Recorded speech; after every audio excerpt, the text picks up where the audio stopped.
So I got to watch Juliet and Romeo, which is directed by Timothy Scott Bogart. This stars Claire Rugard, Jamie Ward, Jason Isaacs, Rebel Wilson, and Rupert Everett. Our story is set in 1301, based on a real story that inspired William Shakespeare's Romeo and Juliet. This follows the greatest love story of all time as it's set as an original pop musical.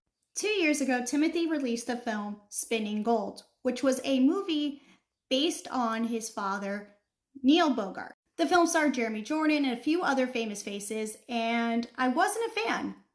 As for Juliet and Romeo, I can definitely say the same thing. I actually really wanted to like this movie. I do enjoy musicals from time to time, and I think Romeo and Juliet is just a classic, powerful love story. But given that this is a classic story, the story has been told time and time again. But when artists and directors want to take on the story, I want them to make it their own. Make it something different. And I can see Timothy really does make the film his own, but it's not a fun ride. I thought all the performances were just okay. I will say everyone does try their best, but I wasn't really captivated by any of the performances. And I also thought the character development wasn't as strong, but I will give credit to Clara and Jamie because they do have good chemistry together. But more importantly, we gotta talk the music because this is a pop musical.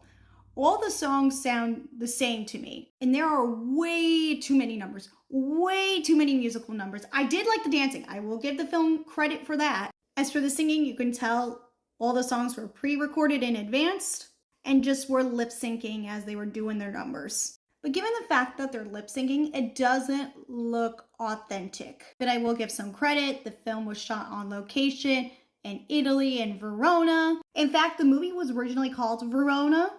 Then it was called Verona's Romeo and Juliet before being changed to Juliet and Romeo. Since the film is looking to capture the Renaissance time period, it makes sense that the film was shot on location in Verona, Italy. Even the costume design deserves some credit. I thought they did a good job of capturing the Renaissance period as well.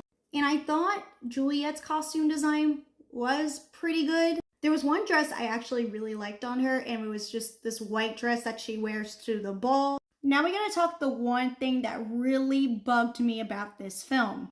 I hate how this movie concludes. It left me jaw-dropped, honestly. I'm not gonna say what happens because I'm not gonna spoil it for you all. But I was very, very frustrated. As we wrap up, I'm gonna give the film this grade right here.